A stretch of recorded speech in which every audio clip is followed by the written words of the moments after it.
Hello friends, today we are going to start class 9th physics chapter named as force and laws of motion.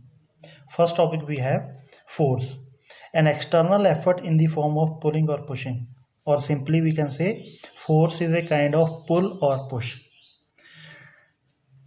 जब भी हम ये हमारे पास कोई वस्तु पड़ी है, अगर हम इसको पुश कर रहे हैं तो भी फोर्स लगा रहे हैं, या फिर हम इसको अपनी तरफ पुल कर रहे हैं तो भी हम इस पर फोर्स लगा रहे हैं. So it is always exerted externally, वस्तु के बाहर से ही लगती है. Next we have functions of force, क्या क्या कार्य कर सकती है. नंबर 1, ए फोर्स में move a body from rest. अगर कोई वस्तु रेस्ट पे पड़ी है तो वह वस्तु को मोशन में ला सकती है. सेकेंडली, ए फोर्स में स्टॉप ए मूविंग बॉडी. जो वस्तु मोशन में है वो उसको हम रोक सकते हैं with the help of force. ये देखिए हमने फोर्स लगाई और बॉल को रोक दिया. Number 3, a force can change the speed of a body. वस्तु की स्पीड को कम या ज़्यादा कर सकते हैं. Number 4, a force can change the direction of a moving body. Disha change कर सकते हैं. जैसे क्रिकेट में बैट्समैन बॉलर द्वारा फेंकी गई बॉल की दिशा को चेंज कर सकता है. Lastly, a force can change the size and shape of a body. देखिए हमारे पास एक रेगुलर शेप्ड ऑब्जेक्ट है. अगर हम इस पर फोर्स लगाते हैं तो ये इसकी हमने साइज और शेप चेंज कर दी है. Topic we have types of forces. Balanced forces, unbalanced forces. Balanced forces देखिए, let's see the diagram. अगर हम दोनों तरफ से वस्तु के दोनों तरफ से बराबर फोर्स लगाएंगे और उसमें मोशन पैदा ना हो तो हम उन दोनों फोर्सेस को क्या नाम देते हैं? Balanced forces. So, if the resultant of all the forces acting on a body is 0, the forces are called balanced forces. और जब भी बैलेंस्ड फोर्सेस लगेंगी बॉडी में मोशन पैदा नहीं होगा. Come to unbalanced forces. अब मैं एक तरफ से ज़्यादा फोर्सेस, ये देखियो एक तरफ से ज़्यादा फोर्स और एक तरफ से कम फोर्स लग रही है तो इसको हम बोलते हैं अनबैलेंस्ड फोर्सेस. तो ज़्यादा फोर्स से कम फोर्स की तरफ मोशन होना शुरू हो जाएगा. इसको हम बोलते हैं unbalanced forces. That is the if the resultant of all the forces acting on a body is not 0, the forces are called unbalanced forces. और जब भी अनबैलेंस्ड फोर्स लगेगी बॉडी में मोशन मूवमेंट जरूर होगा. Fourth topic we have inertia and mass. Inertia क्या होता है? जब कोई वस्तु अपनी पोजीशन रेस्ट की या फिर यूनिफॉर्म मोशन की पोजीशन को अपने आप से चेंज ना कर सके उसको बोलते हैं हम inertia. Mass, the quantity of matter contained in a body. किसी वस्तु में कितनी मैटर भरा पड़ा है उसको बोलते हैं हम मास. अब इन दोनों में रिलेशन क्या है? Both are interlinked. That is greater the mass greater will be the inertia. इसके आपको क्वेश्चन आंसर आएंगे. उसके लिए सिंपली हमें ये देखना है जिस वस्तु का मास ज़्यादा होगा उसका इनर्शिया भी ज़्यादा होगा और उसको ज़्यादा फोर्स लगानी पड़ेगी मूवमेंट करवाने के लिए. See the comparison. We have a sharpener and a little diary. So out of these two which will have the greater inertia? The diary, because it is more massive than the sharpener.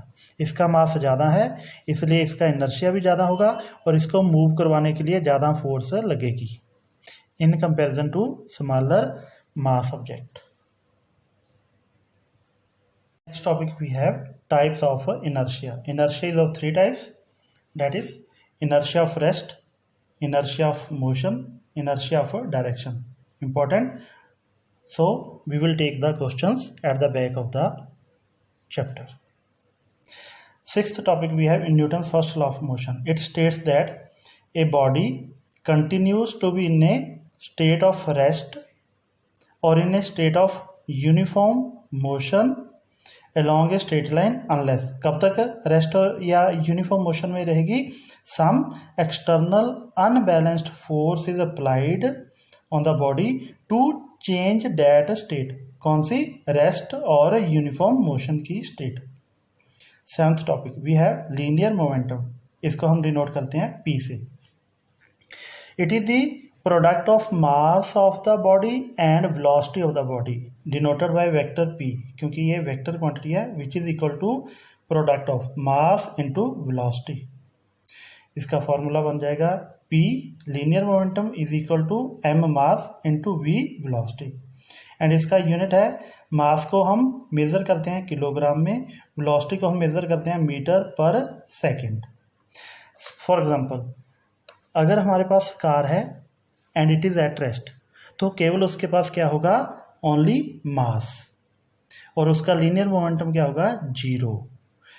अगर वही car having mass m starts moving with velocity v, उसकी रफ्तार आ जाती है, speed और velocity आ जाती है, तो अब इसके पास लीनियर मोमेंटम भी आ जाएगा। How we get it, simply हम इसका मास इनटू जो इसकी वेलोसिटी है उन दोनों को मल्टीप्लाई कर देंगे to get the linear momentum. Remember the formula, P is equal to m into v for numerical purpose. Next topic we have Newton's second law of motion. Perhaps this is the most important topic of the entire chapter. So first statement, the rate of change of linear momentum of a body is directly proportional, सीधा अनुपाती है किसके, to the external force applied on the body. Simply means जितनी ज़्यादा force लगाएंगे वस्तु पर उतना ही ज़्यादा उसका लीनियर मोमेंटम चेंज होगा, या फिर उसकी उतनी ही ज़्यादा स्पीड बढ़ेगी। मैथमेटिकल फॉर्मूलेशन, इसका फॉर्मूला ड्राइव करना हमने। मान लो let m equal to mass of the body, ये हमारे पास कोई बॉडी है, इसका मास m है। u initial velocity of the body, ये पहले मूव कर रही थी with velocity u, and finally हमने फोर्स लगाई तो इसकी वेलोसिटी में चेंज आएगा and its final velocity becomes v, final velocity of the body. f जो हमने फोर्स लगाई थी बाहर से, t is the time for which the force acted, a is the acceleration. Acceleration कब आती है, जब हमारे पास वेलोसिटी चेंज होती है। देखो वेलोसिटी u से v होगी, इसको हम बोलते हैं चेंज ऑफ वेलोसिटी, तो we will get the acceleration. Now initial momentum, जिसको हम P1 से डिनोट करते हैं, which is equal to mass into initial velocity, that is mu। Final momentum, जिसको हम P2 से डिनोट करते हैं, which is equal to mass into final velocity, that is mv। Now change in momentum, which is equal to final momentum minus initial momentum, that is P2 minus P1, which is equal to P2 की value mv minus P1 की value mu, m common v minus u। अब देखो यहाँ पे term आई थी rate of change, that means जब हम इसको डिवाइड कर देंगे टाइम से। अब रेट ऑफ चेंज क्या हो जाएगा मोमेंटम का, ये सारा change in momentum upon time t। Simply ये देखो, ये है हमारा change in momentum m v minus u upon time से डिवाइड कर दिया, we get the rate of change of momentum. Now according to the law, अब लॉ क्या बोलता है, rate of change of momentum directly proportional to force. Force F ये लिख दिया हमने, ये प्रोपोर्शनैलिटी का साइन है, ये rate of change of linear momentum की term, which says force F proportionality sign m into, now this v minus u upon t, instead of these three terms we have written a, where a stand for acceleration, जो के equal होती है v minus u upon t। Further now ये जो proportionality sign है, इसको हम equality sign में चेंज करेंगे, तो उसके लिए रूल होता है, जो राइट हैंड साइड की टर्म्स होती हैं उसको हम किसी कांस्टेंट ऑफ प्रोपोर्शनैलिटी से मल्टीप्लाई करते हैं, और इसको हम k से डिनोट करते हैं। The units are selected in such a way that k comes out to be 1, k की वैल्यू हमेशा कितनी आए, 1। So के अगर हम 1 पुट कर लेते हैं यहाँ पे, तो हमारे पास फॉर्मूला जो बचेगा F force equal to M mass into A acceleration. Very very important formula. This is called Newton's formula और formula of Newton second law of motion. Next topic we have unit of force. Force is measured in Newton, denoted by capital N. From Newton's second law of motion, F is equal to mass into A acceleration. अगर कोई force 1 kilogram mass में 1 metre पर second square की acceleration produce कर देगी, then that force becomes 1 newton. Next we have Newton's third law of motion. To every action there is always an equal and opposite reaction. Action और reaction हमेशा मौजूद रहेंगे एक साथ. तो let us take some of the examples from the daily life. For example, walking of a man. जब हम चलते हैं तो हम ग्राउंड को बैकवर्ड डायरेक्शन में पुश करते हैं. This is the action part. तो ग्राउंड हमें फॉरवर्ड डायरेक्शन में पुश करता है, that is the reaction part. Swimming. Swimmer अपने दोनों हाथ से पानी को बैकवर्ड डायरेक्शन में मूव करता है, that is the action part.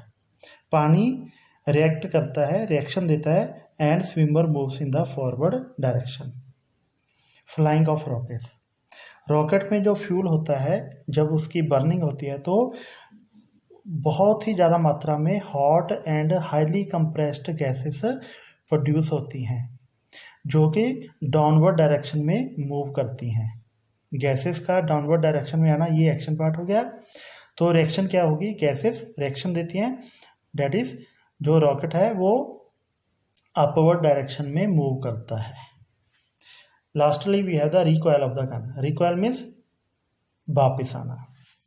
जब भी हम गन से फायर करते हैं, ठा, तो ये जो गोली है, bullet, it moves in the forward direction. This is the action part. तो ये जो गन है, it comes in the backward direction. This is the reaction part. This was the action part. Next topic, again very important, law of conservation of linear momentum. It states in the absence of an external force, जब external force absent होगी, the total momentum का plural momenta of a system remains conserved. तो we take two balls, a bigger ball and a smaller ball. हम पहले इन दोनों की qualities लिख देते हैं. आइए, let the bigger ball named as A and the smaller ball named as B. M A represents mass of ball A, you A initial velocity of A, V A final velocity of A, and here M B mass of ball B, you B initial velocity of B, B V final velocity of B. ये दोनों ball अपनी अपनी velocity से move कर रही हैं इस दिशा में. तो हम मानते हैं जो बिगर बॉल है इसकी वेलोसिटी ज़्यादा है and they are moving in the same direction. At a point comes when they both the balls will collide with each other. Collision होगी. जब कोलिजन होगी तो ये जो बिगर बॉल है स्मॉलर बॉल पे फोर्स लगाएगी, एक्शन पार्ट. सिमिलरली जो स्मॉलर बॉल है वो बिगर बॉल पर भी फोर्स लगाएगी, रिएक्शन पार्ट. उसके बाद ये है दोनों बॉल्स अपने अपनी सेम डायरेक्शन में मूव करना शुरू कर देती हैं with the final velocity v a and b b. Now next, now f A b, this is the force exerted by a on b. A द्वारा बी पर लगाई गई force. Similarly f B a, force exerted by b on a, b जो force a पर exert करेगी. Remember Newton's third law of motion, action and reaction pair. F A b which is equal to change in momentum of B upon time. That is F A B की जो value आ जाएगी that will be mass of B final velocity of B minus mass of B initial velocity of B divided by T time, Newton's second law of motion. F B A which will be equal to change in momentum of A upon time taken, that is FBA की value आ जाएगी m mass of A final velocity of A minus mass of A initial velocity of A divided by t time. Now according to Newton's third law of motion, force exerted by ball A on B action part must be equal and opposite to the force by ball be on ball A, that is the reaction part. That means जब collision होती है जितनी force ए ball B पर लगाएगी b भी उतनी equal and opposite force a पर लगाएगी।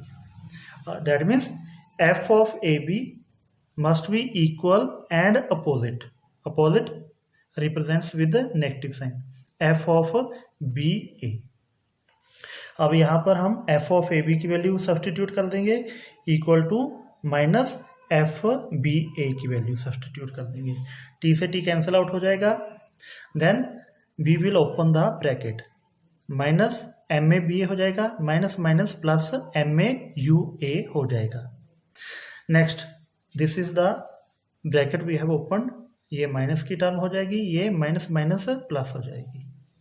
फिर उसके बाद हम ये जो टर्म है माइनस एम ए बी ए इसको राइट हैंड साइड से लेफ्ट हैंड साइड ले जाएंगे और ये जो टर्म है इधर इसको हम राइट हैंड साइड पर ले आएंगे, so that each and every term becomes of positive.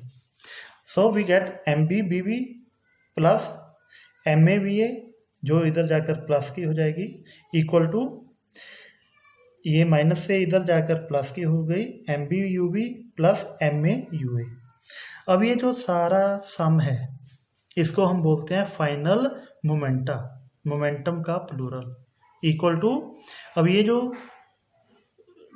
Part है इसको हम बोलते हैं इनिशियल मोमेंटा, दैट इज जो हमारा मोमेंटम पहले था सारा टोटल इज इक्वल टू जो हमारा मोमेंटम है सारा फाइनली।